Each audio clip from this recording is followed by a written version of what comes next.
The alarm broke the quiet morning shift on the research station Meridian. Dr. Lisa Matthews dropped her coffee cup and rushed to the communications deck. The hot liquid splashed across her lab coat, but she didn't care. Emergency signals in deep space usually meant someone was dying. "What do we have?" Captain Jake Morrison asked as he arrived at the same time. His hair was messy from sleep, but his eyes were sharp and alert. Amy Rodriguez looked up from her station with worry in her eyes. "Unknown distress signal, Captain.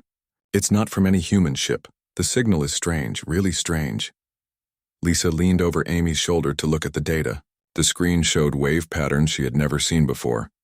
But there was something else mixed in with the alien signals, something that made her heart race. "Those look like medical readings," Lisa said quietly. "Vital signs, and they're weak." Jake frowned at the screen. "How can you tell this could be anything?" Lisa pointed to the repeating patterns. "See this rhythm? It's too regular to be machine noise, too fast to be adult heartbeats. These readings look like they're from young creatures, babies or children." The bridge fell silent. Everyone knew the rules about first contact with alien species. They were supposed to wait for approval from Earth Command. They were supposed to follow careful procedures. They were not supposed to rush into unknown situations. But the readings on the screen were getting weaker. "How far away is the signal?" Jake asked. 2 hours at full speed," said Peter Davis from the navigation station. "But Captain, we don't know what we're flying into. This could be a trap." Jake studied the data for a long moment. Lisa watched, his face as he made his decision. She had worked with Jake for 3 years. She knew he was thinking about the regulations. She also knew he was thinking about those weak vital signs. "Set course for the signal," Jake ordered. "Battle stations, but keep weapons powered down. If something wants to hurt us, we'll deal with it. But I won't let children die while we wait for paperwork." The Meridian changed direction and picked up speed. Lisa went back to her lab to prepare the medical bay. If there really were injured young aliens out there, she wanted to be ready. 2 hours later, they found the source of the signal. "My God," Amy whispered. The alien ship was huge, at least twice the size of the Meridian, but it was clearly dying. Parts of the hull were torn open. Fires burned in some sections. The ship was spinning slowly, completely out of control. "I'm picking up life signs," Peter reported. "Faint ones, some are very weak." Jake opened the communication channel. "Unknown vessel, this is Captain Jake Morrison of the human research ship Meridian. We received your distress signal. Do you need assistance?" Static filled the channel for several seconds. Then a voice answered. It was deep and rough, like gravel in a metal box, but the translator system managed to convert it into English. "Human ship. We are dying. Our young... They... Live still, please." Lisa felt chills run down her spine. The voice sounded desperate in a way that crossed all species barriers. "We're coming aboard," Jake replied. "Prepare for rescue teams." "Wait," the alien voice said. "You must understand. We are Vorthak.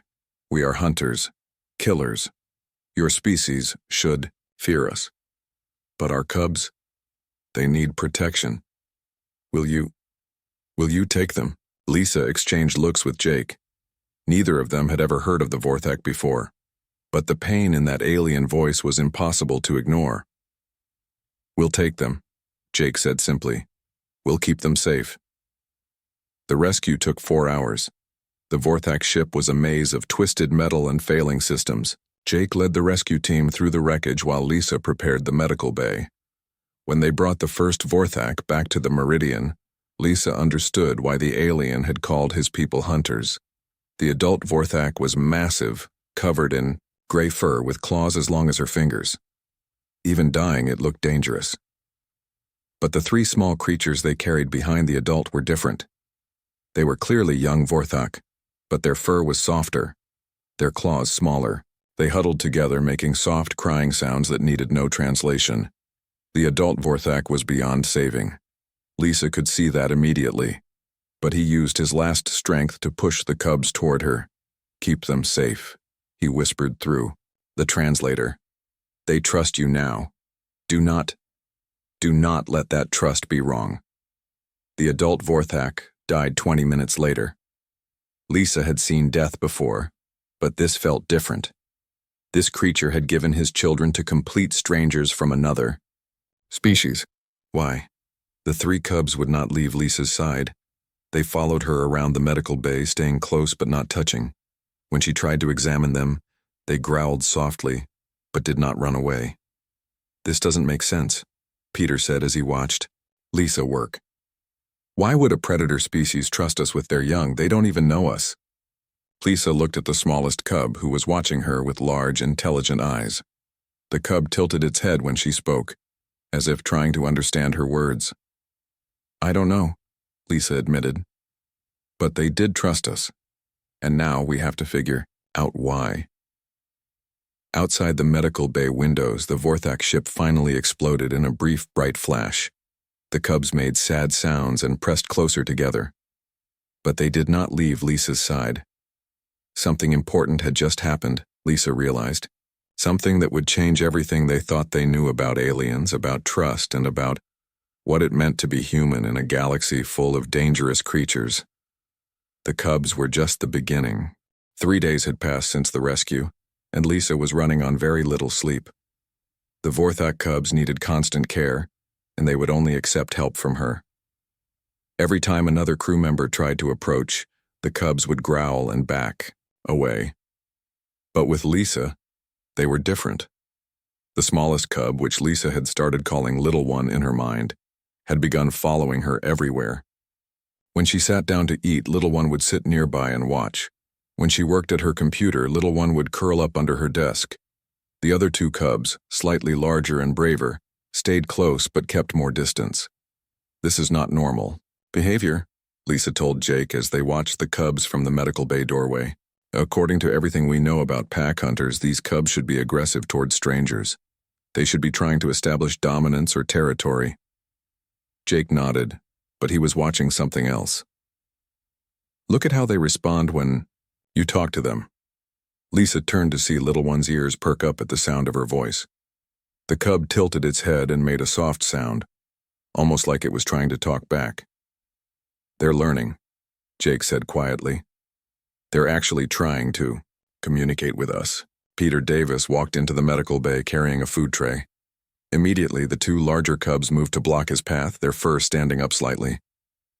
But Little One looked at Lisa first, as if asking for permission. "It's okay," Lisa said gently, to the cubs. "Peter is safe. He's bringing food." The cubs didn't understand her words, but something in her tone made them relax. They moved aside and let Peter approach. He set down the tray of food they had prepared based on analysis of Vorthak. "Biology. They're reading your emotions," Peter observed. "They trust your judgment about who is safe and who isn't." That evening, Amy Rodriguez came to the medical bay with news.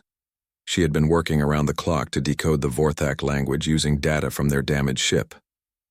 "I've made some progress with their communications," Amy said, sitting down, carefully near the cubs. Little One immediately moved closer to Lisa, but the other two watched Amy with curious eyes. "The good news is that their language has patterns similar to some Earth languages. The bad news is what I found in their messages." Lisa looked up from the medical scanner she was using to check the cubs' health. "What kind of messages?" Amy pulled out her tablet and showed them the translated text. "Emergency evacuation orders. Their home planet is under attack by something called the Harvesters. They're mechanical beings that destroy everything in their path." Jake frowned. "How many Vorthak ships were evacuating?" "Dozens," Amy replied. "Maybe hundreds. But most of the messages cut off suddenly. I think very few ships escaped." Lisa felt her heart sink. She looked at the three cubs, who were now playing with a simple toy Peter had made for them. They had no idea that their entire world might be gone. "There's something else," Amy continued. "I found personal messages between the adult Vorthak on the ship we rescued. They were arguing about whether to trust us." "What did they decide?" Jake asked. Amy read from her tablet. "The ship's leader, the one who died in our medical bay, sent a final message to his pack. He said, 'The humans show the signs. They care for young ones as if they were their own. This is the way of the protectors. Our cubs will be safe. Lisa stared at Amy. The signs, what signs? I don't know yet, but there are references to other species doing the same thing, trusting humans with their young when they face extinction. Peter looked confused. That doesn't make sense. We've barely met any alien species. How could we have a reputation for protecting their children? Before anyone could answer, Little One made a distressed sound. The cub had cut its paw on a piece of broken equipment. Without thinking, Lisa rushed over and gently picked up the injured cub. Little One should have panicked. Adult Vorthak were apex predators who didn't like to be touched. But instead, the cub settled into Lisa's arms and let her examine the small wound. Antiseptic and a small bandage, Lisa murmured as she worked. There, that should heal quickly. The other two cubs had moved closer, watching intently as Lisa treated their sibling. When she finished, they both made soft sounds that almost sounded like approval. Did you see that? Jake asked quietly. They let her handle an injured pack member. Do you know what that means? Peter shook his head. It means they see her as part of their pack. But not just any pack member. They see her as a protector. Someone whose job is to keep the young safe. Over the next few days, the pattern became even clearer. The cubs would eat when Lisa told them it was safe. They would sleep when she dimmed the lights. They would play when she seemed relaxed and happy. But most importantly, they would come to her when they were scared or hurt. Lisa started keeping a journal of their behavior. She wrote down every interaction, every sign of trust, every moment when the cubs chose human comfort over their own instincts. I think I understand what's happening, she told Jake during their daily meeting. These cubs are imprinting on us, but not the way Earth animals imprint. They're making a conscious choice to trust us. Jake looked at her notes. What makes you think it's conscious? Watch this, Lisa said. She walked over to where the cubs were resting. Little One, come here, please. The smallest cub immediately got up and walked over to her. But instead of stopping at Lisa's feet, the cub looked back at its siblings and made a series of soft sounds. The other two cubs got up and followed. They're not just following me, Lisa explained. Little One is telling the others that I can be trusted. They're teaching each other to trust humans. That night, Lisa was awakened by soft sounds from the cubs' sleeping area. She got up quietly and found all three cubs huddled together, making distressed noises. They were having nightmares about the attack on their ship. Without thinking, Lisa sat down near them and began humming a lullaby her mother had sung to her as a child. The cubs gradually stopped their distressed sounds and moved closer to her. Soon all three were sleeping peacefully next to her. As Lisa sat there in the dark, keeping watch over three alien children who had no reason to trust her, she began to understand something important. The Vorthak hadn't chosen humans randomly. They had seen something in human behavior that made them believe their cubs would be safe. But what was it? And why were humans different from every other species in the galaxy? The answers were still coming, but Lisa was beginning to suspect that the truth would change everything they thought they knew about humanity's place in the universe. 2 weeks into their journey toward Vorthak space, Carlos Martinez made a discovery that changed everything. The engineer had been checking old database records when he found something strange in the files. Captain, you need to see this, Carlos called from his workstation. His voice was excited but also worried. Jake walked over with Lisa, who had been updating her notes about the cubs. Little One followed her as always, staying close to her legs like a loyal pet. What did you find? Jake asked. Carlos pulled up a file on his screen. I was looking through our historical records about first contact events. I wanted to see if anyone had ever met the Vorthak before, but I found something else instead. The screen showed a report from 5 years ago. It was from a human cargo ship called the Dover. The report described an emergency rescue of alien children from a species called the Kralex. Look at this part, Carlos said, pointing to a section of the report. The adult Kralex were dying from some kind of plague. But before they died, they asked the human crew to take their young ones. The captain wrote that it made no sense. The Kralex were known to be very aggressive toward other species. Lisa read the report carefully. Details were similar to what had happened with the Vorthak. Dying aliens trusting humans with their most precious possessions. That's not the only one, Carlos continued. He pulled up another file. Here's a report from 3 years ago. The survey ship Lincoln rescued young aliens from a species called the Nexari. Same story. The adults were under attack by pirates. They could have evacuated with other Nexari ships, but they chose to give their children to the humans instead. Jake felt a chill run down his spine. How many reports like this are there? Carlos had been counting. 14 that I found so far, all in the last 10 years, all involving human ships rescuing alien children. And in every case, the alien adults chose humans over their own allied species. Lisa picked up Little One, who had been making soft sounds for attention. The cub settled into her arms and began purring, a sound that seemed to calm everyone in the room. This can't be a coincidence, Lisa said. There has to be a reason why so many different alien species trust us with their young. I have a theory, said Helen Clark, the ship's psychologist, as she joined the group. She had been studying the cub's behavior and had some interesting observations. I think it has to do with how humans react to young creatures in distress. Helen sat down near Lisa and Little One. The other two cubs, who had been playing nearby, came over to listen. They always seemed to know when the adults were having important conversations. Think about it, Helen continued. What do humans do when they see a crying baby? Any baby, even if it's not human? Peter, who had been listening from his station, answered first. We try to help. We can't ignore crying children. Exactly, Helen said. And it doesn't matter if the child is human or not. Humans have rescued baby seals, orphaned wolves, injured birds. We even risk our lives to save young animals that could grow up to be dangerous to us. Carlos nodded slowly. I remember reading about people who kept wolves as pets, even though wolves are predators. But that's just Earth animals, Jake pointed out. How would alien species know about human behavior toward young creatures? Amy looked up from her communication station. I might have an answer to that. I've been monitoring subspace communication since we started this journey. There are messages going back and forth between different alien species.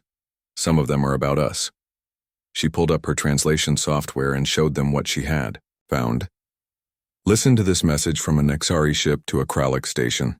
It was sent 2 years ago. The computer read the translated message in a flat, mechanical voice. The humans show the protective instinct toward all young ones. They do not calculate benefit or risk when children are in danger. They act without thought for their own safety. This makes them suitable guardians for offspring during crisis situations. The room fell silent. Even the cubs seemed to sense that something important was happening. Little One nuzzled against Lisa's chest and made a questioning sound. They've been watching us, Jake said quietly. Different alien species have been studying human behavior and sharing information. Helen nodded. And they all came to the same conclusion. Humans have a strong instinct to protect young creatures, even if those creatures belong to other species. Lisa thought about all the times she had seen humans risk their lives for children. Parents running into burning buildings, soldiers carrying wounded kids to safety, strangers jumping into rivers to save drowning children. It happened so often that people barely noticed it anymore. But why is this instinct so unusual? Lisa asked. Don't other intelligent species protect their young?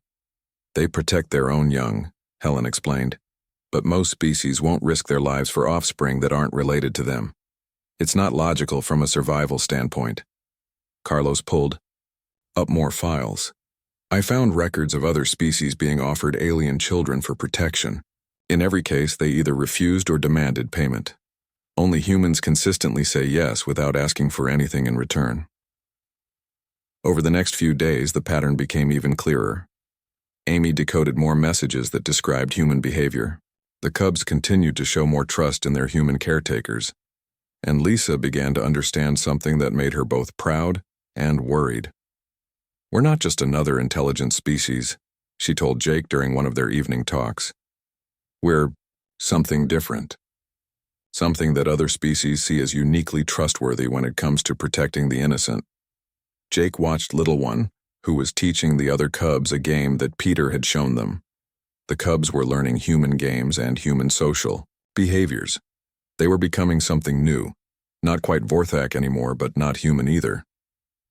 The question is, Jake said, what happens when other species find out about this?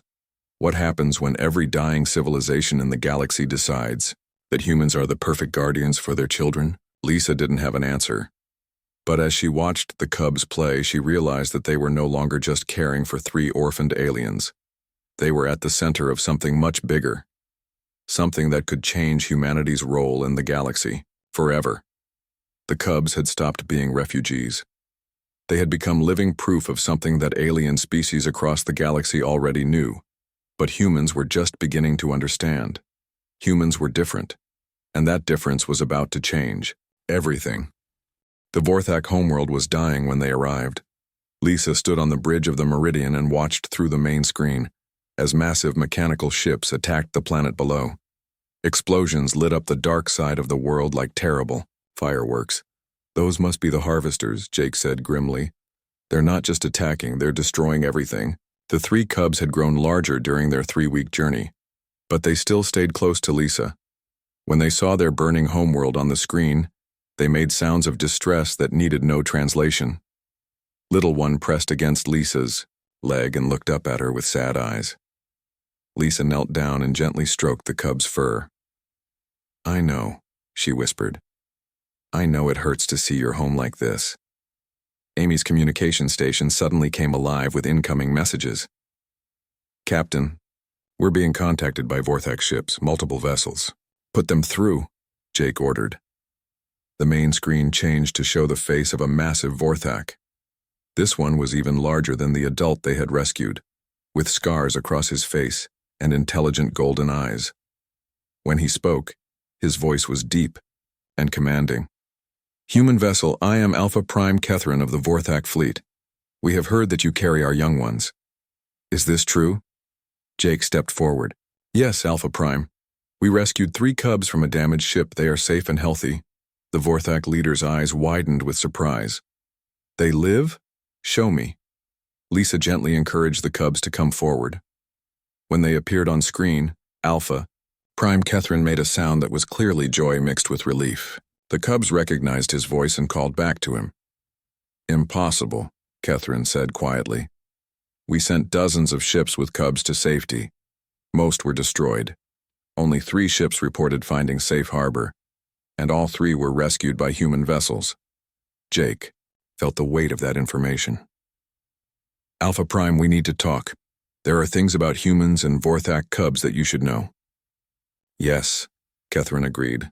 Come to my ship. But know this, human captain. You have done something that will be remembered for all time. You have proven what we hoped was true. An hour later, Jake and Lisa were aboard the Vorthak command ship with the cubs. The ship was huge and built for war, but the Vorthak crew treated the cubs with gentle care. More importantly, they treated Lisa and Jake with deep respect. Alpha Prime Kethren led them to a large meeting room where other Vorthak leaders waited. The cubs stayed close to Lisa, but they were clearly happy to be around their own kind again. Before we discuss the current crisis, Kethren said, I must tell you something important. The Vorthak have been part of a galactic network for many years. We share information with dozens of other species about threats, opportunities, and unusual discoveries. He activated a holographic display that showed star maps with marked locations. 5 years ago, we began receiving reports about a species called humans. The reports were all the same. Humans would risk their own lives to save young creatures from other species. Lisa and Jake exchanged glances. This was what they had suspected, but hearing it confirmed was still shocking. At first, we thought the reports were mistakes, Kethren continued. No species in the galaxy behaves this way. It makes no sense from a survival perspective. But the reports kept coming.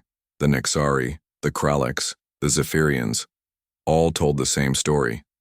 Another Vorthak leader, smaller than Kethren but with kind eyes, spoke up. I am Elder Thissa. I study behavior patterns across species. I have spent 2 years analyzing human actions toward young creatures. Your species is unique in the galaxy. How? Are we unique? Lisa asked. Thissa activated another display. This one showed brain scans and behavioral charts. Most intelligent species have strong instincts to protect their own offspring. This is normal and necessary for survival. But humans have something different. You have instincts to protect all young creatures, regardless of species, she pointed to different sections of the brain scans. When humans see a young creature in distress, your brains activate the same protective responses as if it were your own child. This happens even when the young creature is dangerous or from an enemy species. Jake stared at the data. Are you saying that humans are physically different from other species? Yes, Thysa said simply. Your brains are wired to see all young creatures as worthy of protection. This is why the dying Vorthak on the damaged ship chose to trust you with his cubs. He knew that humans would care for them as if they were human children. Catherine stood up and walked over to where little one was playing with a Vorthak toy. This cub has been living with humans for a month. Look at how healthy and happy it is. Look at how it trusts the human female. Little one saw Catherine approaching and immediately ran to Lisa for protection. But when Lisa indicated that Catherine was safe, the cub relaxed and even let the Alpha Prime touch its head. This is unprecedented, Catherine said with wonder in his voice. A Vorthak cub choosing a human for protection over its own Alpha Prime. This should be impossible. Lisa knelt down next to little one. It's not about choosing.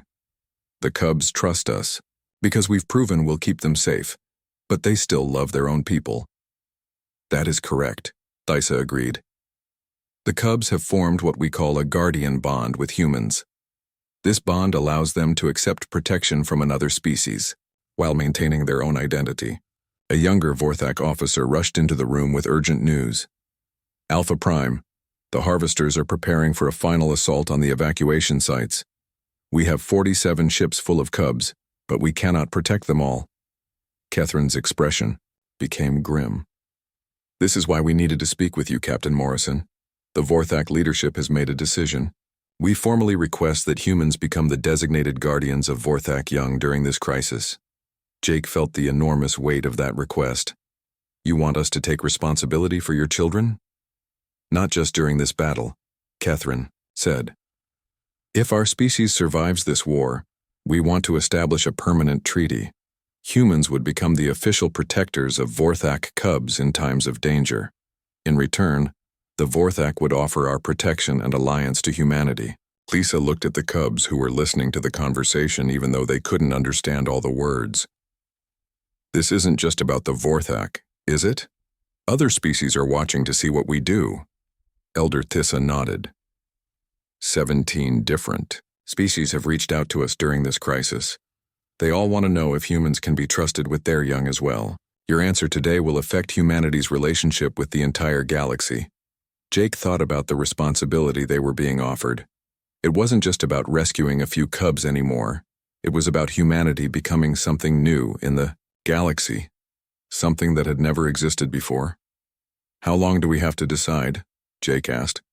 Catherine looked at the tactical display showing the approaching harvesters. The final battle begins in 6 hours. If you are going to help us save our young, we need to start the evacuation now. Lisa stood up with little one in her arms.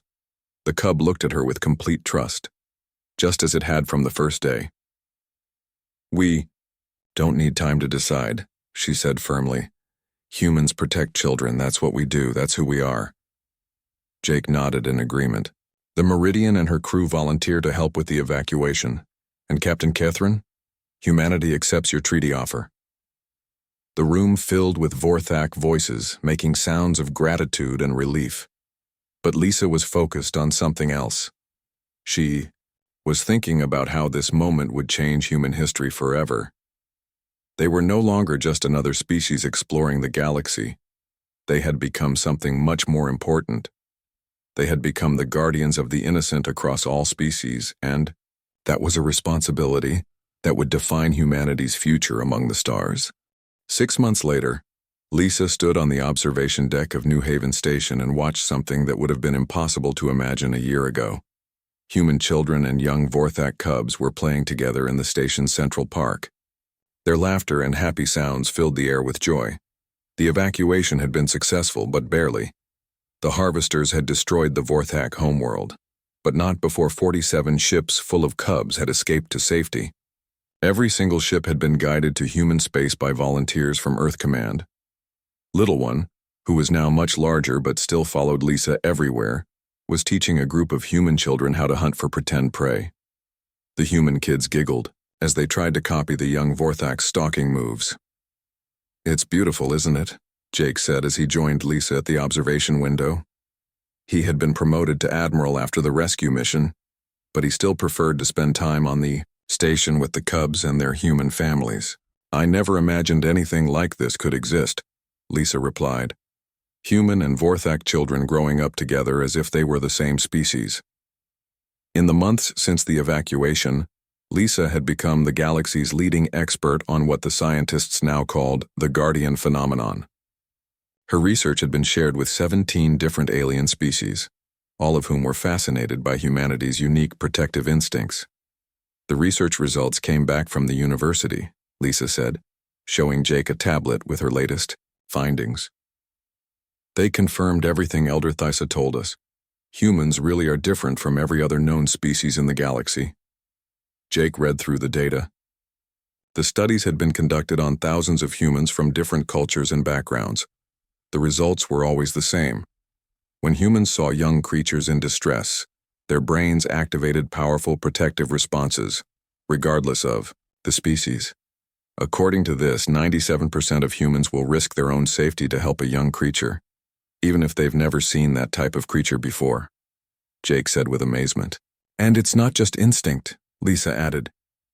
"The studies show that humans make conscious decisions to protect young aliens, even when they know it might be dangerous. We choose to be guardians." A soft sound made them both turn around.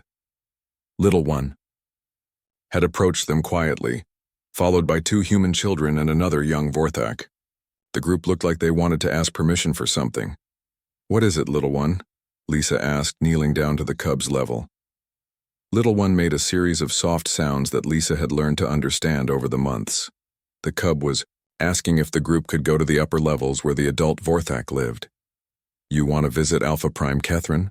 Lisa asked. The cubs and children nodded eagerly. Lisa smiled and led the group to the transport lift. As they traveled through the station, she marveled at how natural this had become, human and Vorthak families living together, sharing meals, sharing stories, sharing their children. Alpha Prime Kethrin was in his office reviewing reports from across the galaxy when they arrived. The massive Vorthak leader immediately smiled when he saw the mixed group of human and Vorthak young. "Ah, my favorite research team," he said warmly. "Have you come to tell me about your latest discoveries?" The children and cubs gathered around Kethrin's desk as he showed them star maps and pictures from different worlds. Lisa watched with pride as Little One translated between the human children and the other Vorthak cubs, helping them all communicate. "Admiral Morrison, Dr. Matthews," Kethrin said as the young ones explored his office. "I have news that you should hear. The Galactic Council has made a formal decision about humanity." Jake and Lisa exchanged glances. The Galactic Council was the governing body for dozens of alien species. Humans had never been invited to join before. "What did they decide?" Jake asked. Kethrin activated a holographic message from the council chambers. An alien with blue skin and 4 arms appeared on the display. Lisa recognized the species as Zephyrian, one of the oldest civilizations in the galaxy. "To the human species," the Zephyrian Council leader said formally, "the Galactic Council has voted to offer humanity a unique position in our organization. We invite humans to become the official guardians of young for all member species." Lisa felt her heart. And this was bigger than just the Vorthak Treaty. This was an invitation to protect children across the entire known galaxy. The message continued. "This position has never existed before because no species has ever demonstrated the necessary qualities. But human actions over the past year have proven that your species possesses the rare combination of protective instinct, selfless behavior, and cross-species empathy required for this role." Kethrin paused the message and looked at his human friends. 17 species voted in favor of this offer. 0 voted against it. This is unprecedented in Council history. What would it mean exactly? Lisa asked. Catherine restarted the message. The Zephyrian leader explained that humans would be given the authority to establish safe zones for young aliens during conflicts. Human ships would be granted free passage through all Council space when carrying alien children. And most importantly, humans would be given access to advanced technologies that would help them fulfill their guardian duties. In return, the message continued, humanity would commit to providing protection for any young beings in need, regardless of their species, political affiliation, or the circumstances that put them in danger. When the message ended, the room was quiet except for the sounds of children and cubs playing. Lisa looked at Little One, who had grown from a frightened refugee into a confident young Vorthak who served as a bridge between two species. We have to say yes, Lisa said quietly. Not because of the technology or the political advantages, but because it's who we are. Jake nodded. I agree. But this will change everything for humanity. We'll be responsible for protecting alien children across the galaxy. That's a huge commitment. We're already doing it, Lisa pointed out. Look, around this station. Look at how naturally humans and Vorthak families have blended together. This isn't something we're choosing to become. This is something we already are. Little One left the group of playing children and came over to Lisa. The young Vorthak had grown much larger, but still loved to be close to his human guardian. He made a soft, questioning sound. What is it? Lisa asked. Little One pointed to the star map on Catherine's wall, then to Lisa, then to the other human children in the room. The message was clear. He wanted to know if humans would protect other alien children the way they had protected him. Lisa hugged the young Vorthak and looked out at the stars visible through Catherine's office window. Somewhere out there were probably other alien children who needed protection, other species facing extinction or war or disaster. Yes, she told Little One. Humans will protect them all. 3 days later, Admiral Jake Morrison sent humanity's response to the Galactic Council. The answer was simple and unanimous. Humanity accepted the role of guardian species for all young beings in the galaxy. As Lisa finished writing her final report on the guardian phenomenon, she included one last observation. Humans had not changed during their first year of contact with alien species. Instead, the galaxy had discovered something that had always been true about humanity. Humans protected children, all children, everywhere. It was not a choice or a strategy or a political decision. It was simply who humans were at their core. And now, for the first time in galactic history, the innocent had champions who would never abandon them, no matter how far from Earth they might be. The cubs had taught humanity about their own nature. Now it was time for humanity to teach the galaxy what it meant to truly protect the innocent. Little One, now a young adult Vorthak, but still Lisa's constant companion, looked up at the stars and made a sound that needed no translation. It was the sound of hope.